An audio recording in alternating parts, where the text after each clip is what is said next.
All right, hey everyone, it's Annmarie and Adam. We are back for, what are we going to call this? A recap? Yeah. Let's call it the recap. Episode recap. Okay. We're dishing on, we just finished editing Marco Bacchetta's episode. Mm-hmm. And Adam and I are sitting here talking back and forth about the whole episode. And at the end, I said, this would have been a great episode. We should just record this. So we're going to share our learnings, our favorite pieces and moments from this episode. And, we're going to recap. Yeah, Marco stayed here with you guys for a week. 20 days. I was with him for a week. Yeah. Sorry, Adam stays here when we're out of town. Yeah, so it was just me and him. Because normally I stay here with my girlfriend Mary, and she was out of town. So I just hung out with Marco. And it's bringing a smile to my face because he's genuinely someone that I enjoyed hanging out with. Like, I noticed when I came home from work or working out, I was hoping he would be home. That's fun. Yeah. And Well, because I've known Marco since the day he was born. Because his parents lived beneath me and my ex-husband in our old building. Mm-hmm. And we became friends. And I've known him since the day he was born. And Marco was always that, like, quiet kid. And what's interesting to me is, as a parent, you know, we always look at our kids and we're like, what's wrong with them so we can fix them? Like, if our kid's too quiet, we want to teach them how to learn public speaking, or I don't know. There's always the opposite. There's always the way in which we're looking for what's wrong that we can improve them. And now when I look at him full circle, I'm like, he makes so much sense to me. Like, the way he was and who he was just informs who he was growing up to be. Like, he's so deep. He's so thoughtful. He's super creative. He talks on the podcast about being on screens all the time. And, well, it makes total sense. He got into film and he, like, was always watching movies and invested in that. So there's, like, this part of me that wants to speak to this idea that, like, we are all just perfect just the way we show up, and nothing actually needs to change. If we just pay attention to who we are when we're younger, it's just like a microcosmic look at who we're growing into being.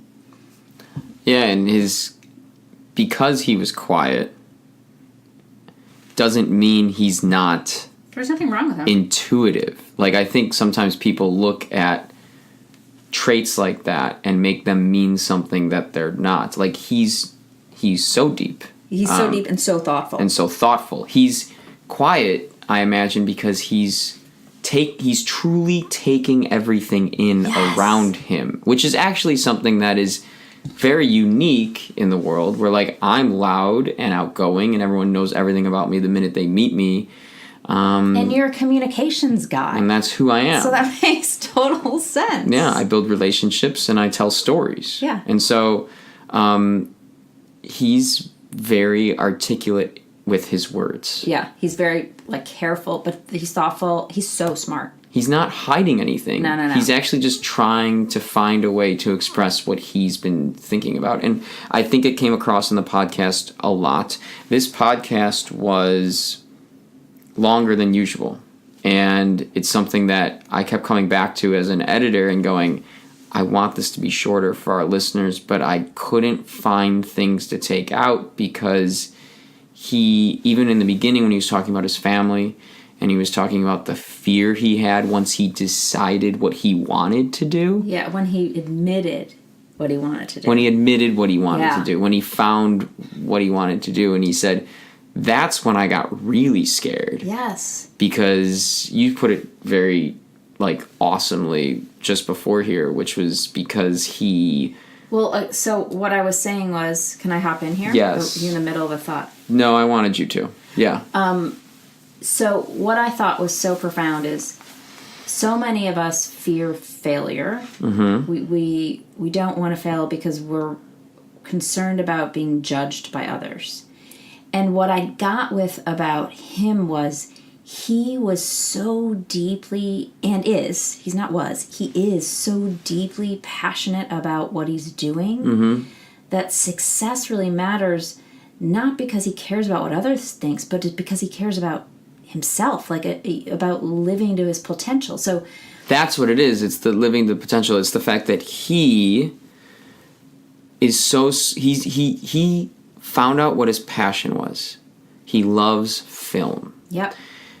And that realization is freeing and then also equally scary because it's like, what if I don't succeed at my passion? At the thing I most want to do. Then what? Okay, so this is what happens. What we do is we unconsciously sabotage ourselves because that fear is so paralyzing. Okay. So, he talks about it. He said something, he says somewhere in the podcast, I was scared to death. It's really scary. He said it's absolutely terrifying. He says it in like the 29-minute mark or the 25-minute mark. And it's terrifying to really step into this like thing that we most want to do because, right, like what if we don't get what we want in the end? Like what if we fail? And that's what I think he kept coming back to is like, I wasn't scared because his family was supportive. They were like, yes, let's go for it. He wanted to succeed because he wanted to have this experience of pursuing his passion. That starts to go into like, well, what is failure? What did you think of his definition of failure? Do you remember what he said? No. He said, failure to me is knowing that you have potential and not being able to fulfill it. Right. It's like a sense of FOMO, which is what you guys kind of talked about too. It's like missing out on your potential. Missing out on your potential. So when people fail at things, I think they just go, it's easy for people to say failure is bad, so you make sense to me that you're sad that you failed.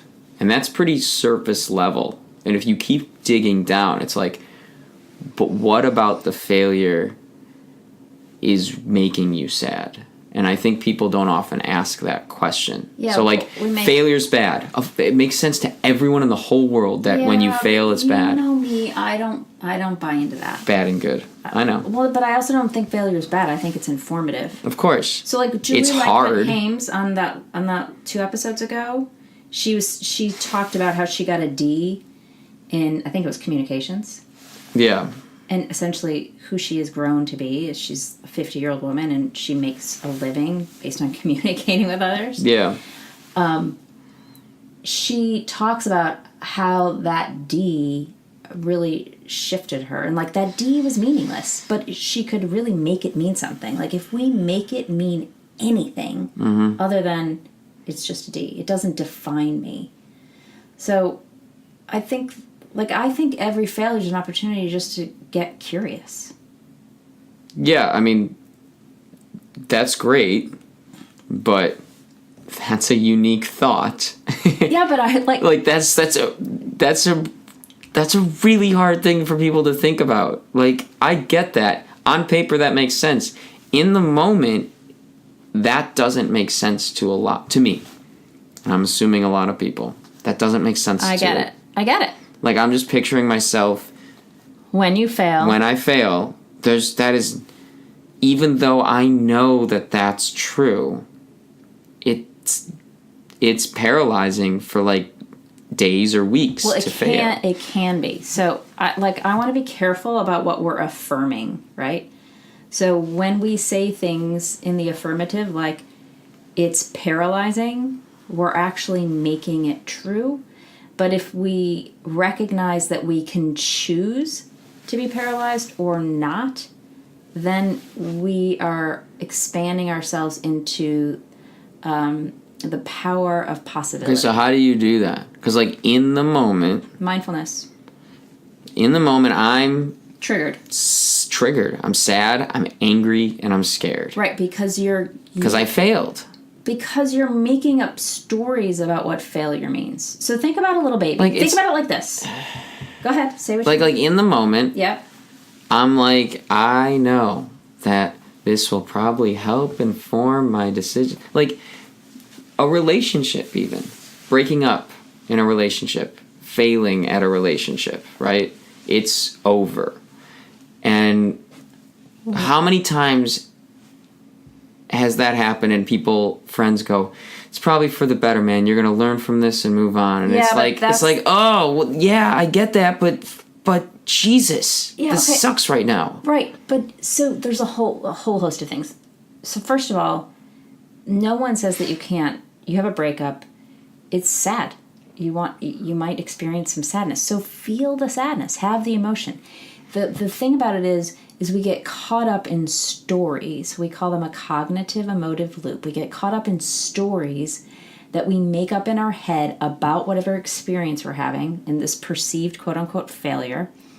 And we make up stories. I'm bad. I'm not good enough. There's something wrong with me. I didn't get into this school that I want. Yeah. This girl broke up with me. I'll never I didn't get this job that I wanted. And there's something bad about me because of it. It's usually... Or just bad about the situation. Like, I just don't want to be not at that school. I just don't... But it always boils down to some sense of worth. Something's wrong with me. Always. When we're talking about failure. Well, what if it's like, I don't know, like, what if it's just being like, I don't want to go to a different school. Yeah. I want to go to that school. I know, but this is all about attachment then. Okay. So then you're living in the world of attachment. In the world of attachment, it says, I know better what's best for me than the universe. Right, and that's the thing that, like, people just throw the universe out there now. It's like the universe has a plan, or the universe, the way it is supposed to be, and that's the concept that I think I'm trying to get around. Is like, that's the thing that's really hard in the moment. Well, here's what I want to say about it. So, I want to go back to my earlier example. Okay. So, I want you to imagine like a baby, a toddler, not even a toddler yet, just a baby who's learning to walk. Mm-hmm. So when a baby's learning to walk, they first start to crawl, and they're crawling, and then next thing you know, they like climb up on the side of a table or sofa, right? And they like get their balance, and then they take a step, and then like everyone's clapping, and then they fall, right? And then everyone's clapping, like, hooray, hooray, that's awesome, that's fantastic, you took a step, that's great.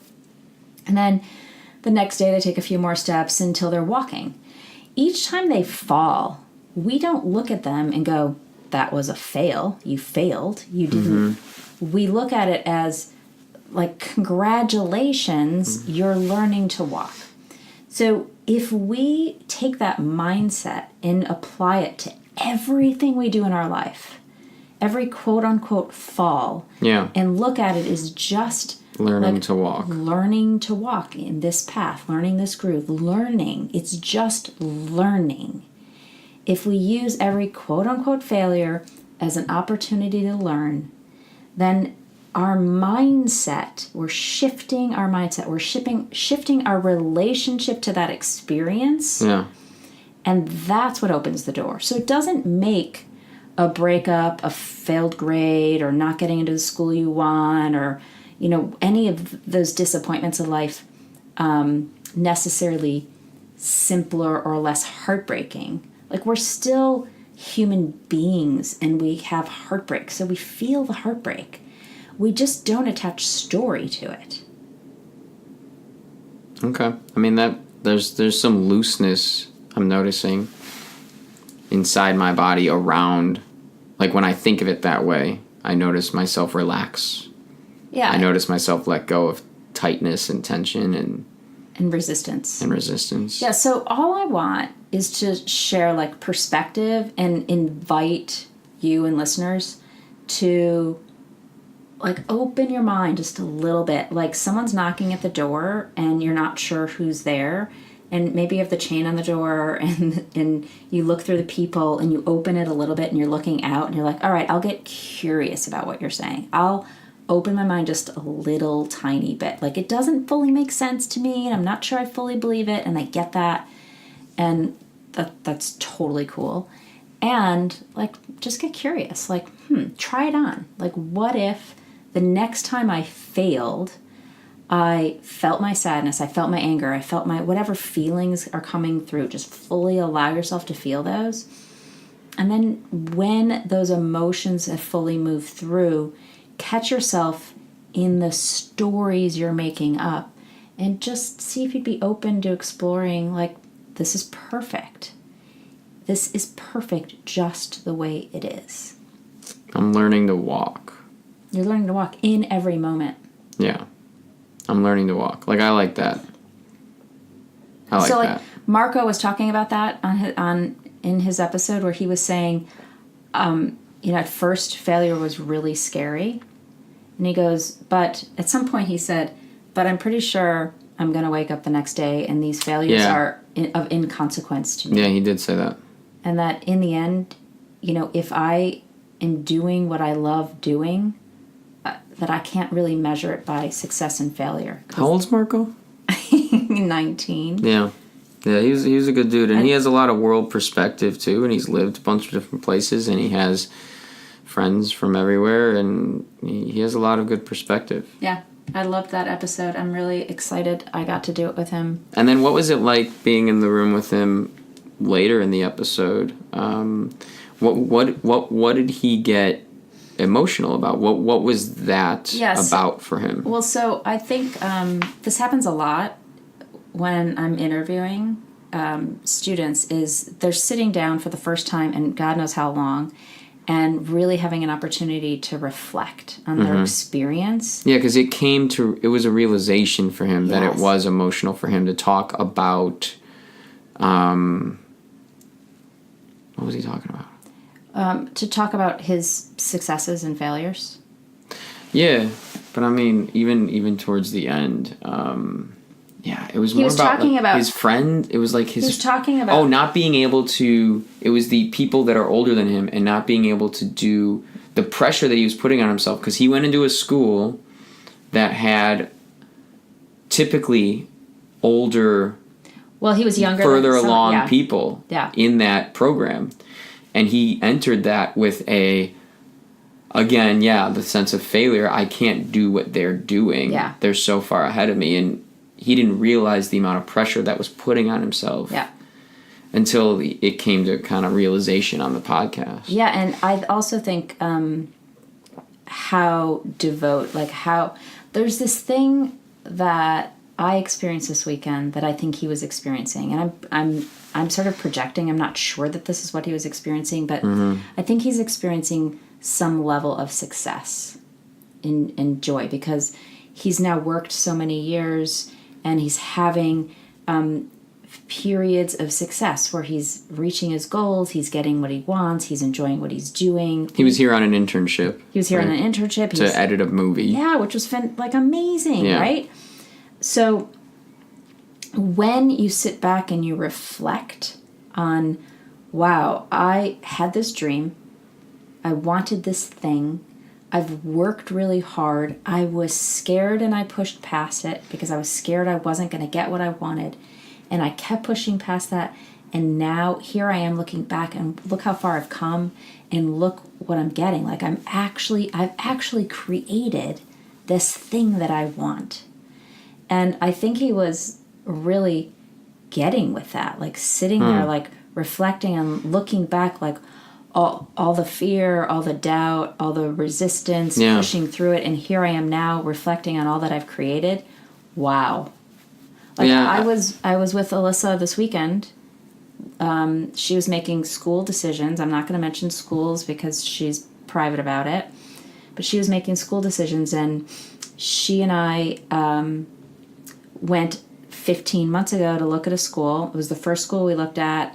We walked away and she goes, "That's the school I'm going to. I just know it." And I was like, well, that's interesting. She's affirming something really quickly. And then she went on to look at other schools, and she saw some other things and applied to a number of other schools. And then she ended up getting into the school that she first saw the very first time. And she got into the program. She got everything she wanted. And there were bumps along the way because she applied to other schools that she then fell in love with. And she kind of thought, well, maybe the other schools are a better fit for me. Yeah. And between you and me, I never thought anything was better than the one she'd already chosen. Between me and you and them. Between you, me, and everyone listening in. But I kept my voice out of it. I just wanted her on her journey. Anyway, Sunday we're at the student accepted, morning function. Yeah. And I walk in the room and I sit down and they start speaking, and I literally could feel my heart like break open. Like my chest was, I could feel it. My whole heart was opening, and I just, like, joy was flooding in. And I just started, like, tears just started flowing. Mm-hmm. Thank God she couldn't see me because she was sitting, like, facing the other direction. I'm like, she's going to freak out if she sees me. And I just was, like, filled with so much joy because she worked so hard to get this thing that she wanted, and she created it for herself. Mm-hmm. Like, she worked her ass off and she got it. And I was so excited for what it is she's creating and who she gets to become as a result. And I think that's what Marco must have been feeling in that moment. I don't know. I didn't ask him. Well, yeah, you were in the room with him. So that's why, from my perspective as an editor and then a listener, I noticed it felt more like a realization that he didn't realize what type of pressure he was putting on himself, because he kind of looked back and was like, I remember him saying, like, yeah, that was a hard time. Yep. And so whether or not he's through that hard time or not, I think maybe even he noticed the type of pressure and the impact that type of pressure can have on him. Yeah. Like, he did that to himself. He did it to himself. He said right here, he goes, the burden of success took a lot out of me. Yeah. And he entered college with those, because you guys broke and he came back and you're like, what's so emotional? And he said, well, thinking back to, like, how I couldn't live up to those people ahead of me, which those people ahead of him, that's his potential. Like, that's what he was saying. It was the pressure he was putting on himself. So I just think, and fear's a driving force. That's another thing I learned from this. Like you just said too a couple of minutes ago, fear is the reason why he pushed so hard to get to where he is. The fear of not. Fear can be motivating. Fear can be motivating. Inspiring. Like, is that okay? I don't know. I don't know the answer to that question. I mean, you do. I think if the fear... What if you did know? What if I did? I always say that to you. Fear, I think, is inspiring if you're careful not to let your fear control you. So you're people who go up on stage and speak, right? Almost everyone has some version of stage fright. Mm-hmm. If you let the fear keep you from doing what you want to do, then I don't think it's necessarily of service. But at the same time, if you do, you do. Like, if you do it from fear, is that necessarily the reason why? Is that the most healthy reason? I don't know. I just think because fear is below the line, right? So that's fear. You can have fear from above or below the line. Fear is, and what Adam means is, I don't know if we've talked too much about above and below the line here, but fear. You're either, if you're above the line, you're in a state of trust, and if you're below the line, you're in a state of fear. But you can have fear from above the line, which means I'm walking down the street and I see a guy in a hoodie, and you're consciously fearful. You're like, I'm using my fear intelligently, wisely. My fear is informative. That's interesting. Versus I'm walking down the street and every person I see, I'm like, should I be afraid of that person? Should I be afraid of that person? Okay, that's below the line. So you want to, like, be conscious. Well, that's new to me. Yeah. I've always noticed if I'm scared, that means I'm below the line, but that's not necessarily true. No, I think it's important to have all of your emotions and be aware of them, no matter where you are. So I think that's what he did. I think Marco did that. He stepped into his fear. Yes. And he used his fear to propel him forward. Yeah. Not to hold him back. Okay. And that's what this podcast is. It was a great episode, and I hope everyone listens in. Yeah, I was super excited that I got to hang out with Marco for a full week. I had a blast with him here. He was so fun. We were all sad to see him go. Yeah. Yeah. Yeah. All right. Well, thanks for chatting with me about it. Yeah, we'll do this every couple weeks or something. Yep. I don't have anything else. Me neither. I have so much more to say, and there's no much. I want to end it because I want to keep us under 30 minutes. Well, we can say it in a couple weeks. Yeah. We always have good chats. We do. I think we're really good. I think because I'm skeptically learning all this stuff, and so I can vet it all out for the listener. Yeah. And you are living this type of this perspective. Like you live this type of perspective. Yeah. It's running through you, and I'm towing the waters, jumping in sometimes, jumping out sometimes. So like I vet you. Yeah, I like talking to you about it. I like if we just walked around with a tape recorder with all our. This is all we talk about. Yeah, I think people would enjoy that. We just had. Yeah. All right, we're gonna go. I just thought of Mary. Why? I might see you later. Later.